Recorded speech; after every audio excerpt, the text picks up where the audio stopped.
selanjutnya, kalau dilihat dari presentasi sosialisasi SNI, nah ini ada yang menarik. Kenapa diafragma lantainya itu harus dipotong-potong jadi kayak ukuran tahu kayak gini, kecil-kecil gitu ya? Kenapa tidak diwakili dengan satu buah shell elemen besar yang menghubungkan antara dinding geser ke dinding geser gitu? Alasannya karena sebuah shell itu hanya bisa berdisplacement di ujung-ujung modal ujung-ujungnya ini gitu. Jadi apa yang terjadi ketika shellnya itu satu buah saja besar, ya tidak akan terdeteksi adanya lendutan seperti ini. Padahal sejatinya kemungkinan besar ada gitu. Itu sebenarnya idenya kenapa kok lantai ini harus dipotong-potong kecil-kecil agar deformasinya itu bisa mendekati yang sesungguhnya. Ya, kebayang ya, kalau misalkan ini cuma dimodalkan dengan satu shell, ini nggak bakal terjadi. Yang MMD ini nggak akan ada, karena shell itu hanya bisa bergerak ya di ujung-ujung nodalnya saja. Nah, kalau shellnya kita kecil-kecilkan, kan berarti ujung-ujung nodalnya kan bisa berdisplacement sendiri-sendiri, sehingga bisa menggambarkan adanya bentuk displacement yang seperti ini gitu. Artinya dalam model yang kita gunakan juga seperti itu. Ini juga harus kita bikin potongan kecil-kecil gitu ya. Setelah tadi sudah diinput bebannya, kita sekarang potong kecil-kecil seperti ini gitu. Nah, lalu sebelum kita potong, saya sarankan ini kita bikin save ke file baru gitu ya. Karena nanti untuk menentukan dia fleksibel apa tidak, kita terpaksa harus memotong shellnya secara physically dipotong gitu, dan itu tidak bisa dikembalikan ke bentuk semula. Sedangkan nanti untuk gaya-gaya dalam, setelah saya coba-coba, kita pakai automatic mesh, itu lebih gampang. Nah, jadi karena kebutuhan kita untuk mengevaluasi apakah ini fleksibel apa tidak, saran saya ini di save as dulu aja. Save as dulu, dikasih nama diafragma, tes diafragma gitu aja ya, diafragma gitu. Nah, kenapa? Karena ini akan kita divide, memang kita potong secara bentuk fisiknya. Namun ini, mohon maaf ini, nah ini di sini kan ada shell yang aneh sendiri gitu ya. Dia terpotong dua seperti ini tuh gara-gara dulu kita membuat special join untuk titik pusat massa gitu ya. Itu berakibat buruk di sini. Maka ini harus kita normalkan dulu, kita escape, kita pilih dua-duanya, kita delete saja dulu. Kita copy dari yang sebelahnya, kita kontrol copy, kontrol replicate, di copy ke arah kiri sejauh, kalau nggak salah ini kan 3,6 meter ya, karena satu bentangnya 7,2 minus 3,6 meter ya. Oke, seperti ini. Nah, sudah benar gitu. Nah, mari kita potong sekarang. Ini kita potong dengan cara memang edit area, divide area gitu. Nah, ketika kita menggunakan divide area, maka kita benar-benar memotong ini secara fisik, tanda kutip ya, secara fisik benar-benar kepotong gitu. Nah, sedangkan kalau kita memilih ini, kemudian pilih assign area, kemudian kita pilih automatic area mesh, itu dia akan secara permodelan dia terpotong, walaupun secara fisik tidak terpotong. Ini lebih menguntungkan nanti ketika untuk membaca gaya-gaya dalam. Nah, tapi untuk displacement sudah saya coba nggak bisa. Untuk displacement tetap harus dipotong secara fisik gini. Kita edit area, divide area, kita pilih yang into maximum size. Jadi kita motong-motongnya menggunakan dimensi maksimum 1,2 ke 1,2. Ini adalah defaultnya dari program gitu ya. Nah, ini secara fisik sudah terpotong-potong. Karena apa? Lihat sekarang nodalnya jadi banyak. Kan nodalnya kita aktifkan ya. Ini. Nah, tuh. Nodalnya jadi banyak. Jadi ini memang secara fisik terpotong-potong jadi kecil-kecil, sehingga nanti kita bisa menghitung ADVE dan MDD-nya tadi. Seperti itu. Oke, kemudian kita running, hasilnya menjadi seperti ini. Nah, ini dia sudah selesai runningnya. Sekarang kita lihat bentuknya seperti apa sih. Gaya diafragma ke arah X, kita klik wire shadow nya biar kita bisa membandingkan. Ya, ini. Coba kita fokus ke sini, gitu ya. Di sini kelihatan. Nah, ini kalau di bayangannya ini yang warna putih itu adalah posisi asli awalnya. Terlihat untuk portal yang memanjang ke arah X itu dia relatif tidak tidak bending, tidak ada bengkokan sama sekali, ya lurus. Namun pada portal yang memanjang ke arah Y yang ini terlihat sekali ini terlihat terjadi pembengkokan. Inilah yang selama ini tidak pernah kita tinjau. Ternyata plak lantai itu bisa membengkok ke arah lateralnya gitu, akibat adanya gaya diafragma rencana itu ya. Nah, disinilah nanti akan dibutuhkan tulangan elemen-elemen penguat untuk mengakomodir bentuk bengkokan plat seperti itu. Nah, karena di sini bengkok, otomatis kita bisa mengevaluasi yang tadi, yang ADVE dan MDD tadi, gitu ya. Coba kita zoom in di sini ya. Nah, ini kita munculkan dulu joinnya biar kelihatan. Nah, itu berarti untuk menghitung ADVE atau rata-rata displacement kedua ujung itu kita harus tahu displacement ini dan ini, itu ya.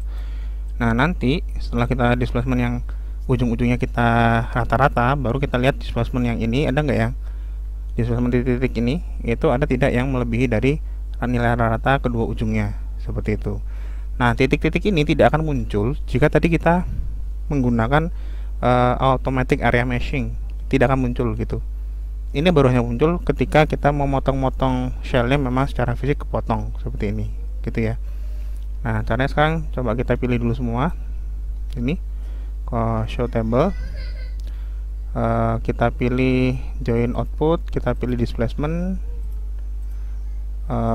terhadap beban gempa arah X seperti ini, seperti itu. Lalu kita ekspor ke Excel.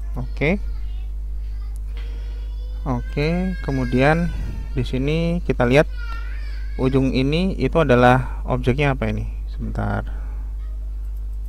Ujung ini itu objeknya adalah U717. Ini ya, 717 nomor nodalnya, dan ujung sini itu adalah 431. Nah, itu jadi penting untuk kita cari di Excelnya nanti. Nah, 717 tuh ini. Nah, ini kita tandai dulu ya. Dan 431 tuh ini, gitu. Seperti ini. Lalu ini kita filtering. Kita copy saja ya dua data ini biar bisa diolah. Kita new sheet, kita paste. Kemudian ini kita copy, taruh di sini. Gitu. Nah, dari sini itu bisa hitung ADVE atau rata-rata displacement ADVE, rata-rata displacement dari kedua titik ujungnya. Nah, di sini ada disclaimer dari saya adalah gini. Kebetulan studi kasus kita ada di lantai 1 gitu ya. Lantai 1 kan berarti displacementnya sama dengan simpangan lantainya, karena kan bawahnya kan 0 gitu. Nanti ketika misalkan kalian ke lantai 2, lantai berapapun, sampai lantai 10, lantai atap, maka harus dikurang-kurangi dulu. Karena yang dicari itu sebenarnya simpangan lantainya, bukan displacement lantai, tapi simpangan antar lantainya. Jadi ADVE ini adalah simpangan antar lantainya gitu.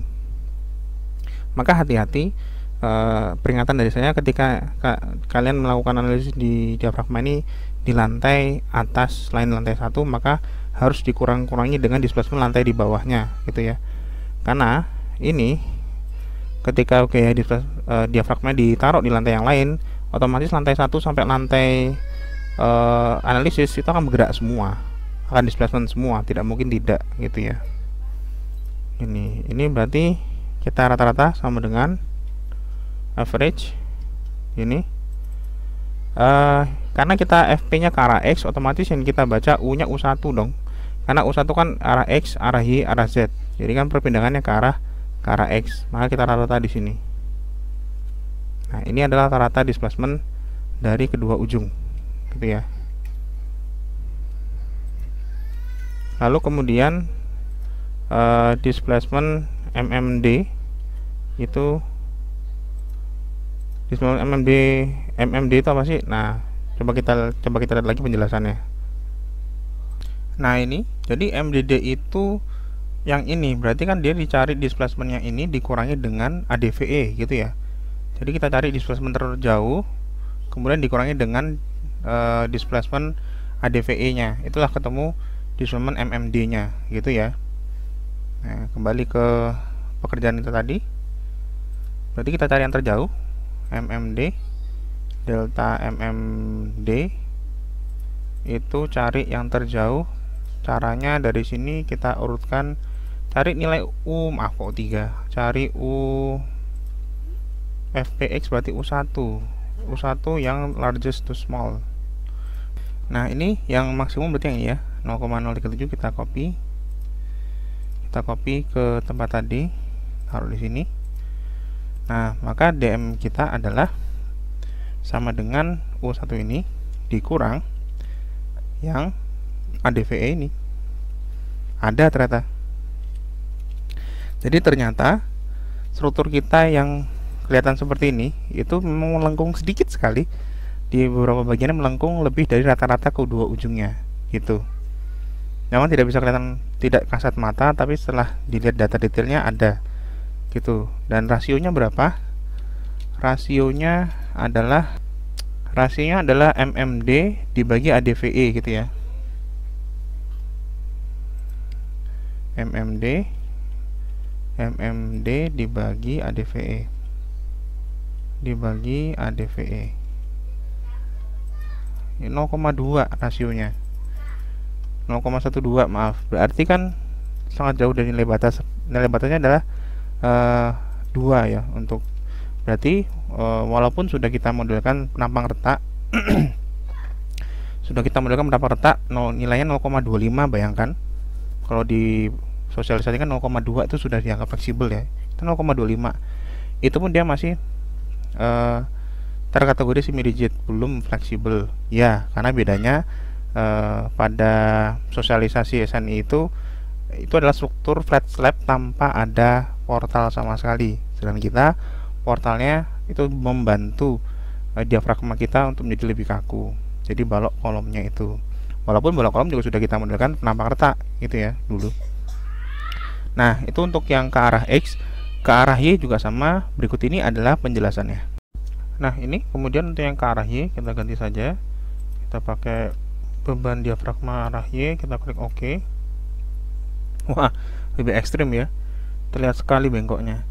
Yang portal yang ke arah Y itu relatif lurus, tapi portal yang memanjang ke arah X dia membengkoknya cukup terlihat ini gitu. Nah, kalau dilihat ini ya karena portal ke arah X lebih panjang daripada ke arah Y ya, jadi lebih berpotensi untuk bengkok. Oke, sekarang kita tampilkan joinnya, kita visible kan, kita klik OK. Ini kemudian kita lihat secara dekat, kita pilih ini, kita pilih dan ini gitu ya, show table. Hati-hati ganti yang ke arah Y, klik OK, kemudian kita ekspor ke Excel.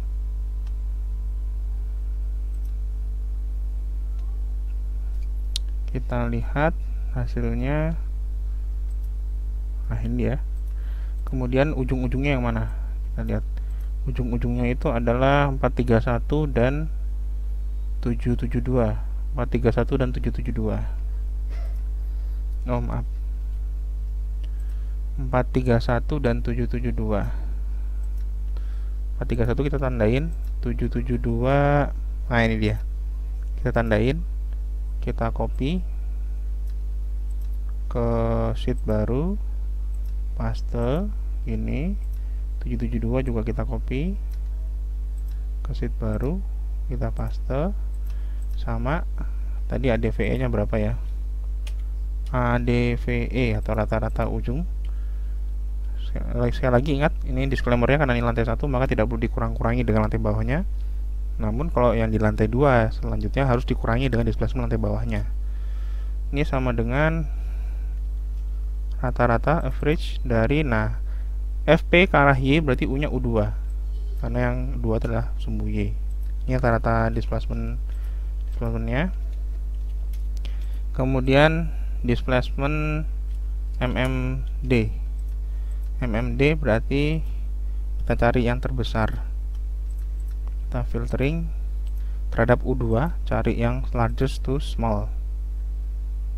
Terhadap U2 largest to small 431 ya jelas yang terbesar, tapi kita cari yang terbesar lainnya setelah itu, yaitu ini 296. Kita copy, kita paste di sini. Maka MMD nya adalah sama dengan, ingat tadi gambarnya, yaitu selisih antara ini displacement yang terjauh dikurangi yang rata-rata, dikurangi yang displacement rata-rata. Oh ada ternyata terjadi memang bengkokan itu. Dan rasionya berapa? Maka rasionya sama dengan MMD dibagi ADVE 0,23. memang kelihatan ya 0,23. memang ya terlihat sekali ya di sini lebih membengkok ya daripada yang tadi arah X gitu. Oke, nah kesimpulannya apa? Kesimpulannya dari 2 kali pengecekan baik beban diafragma desain arah X maupun arah Y, bisa kita simpulkan tidak ada kondisi diafragma kita diafragma fleksibel. Maka diafragma kita satunya adalah diafragma yang semi rigid gitu ya. Begitu caranya menentukan apakah fleksibel atau tidak. Nah, ingat ketidakberatan torsi itu hanya berlaku untuk yang diafragma kaku dan setengah kaku.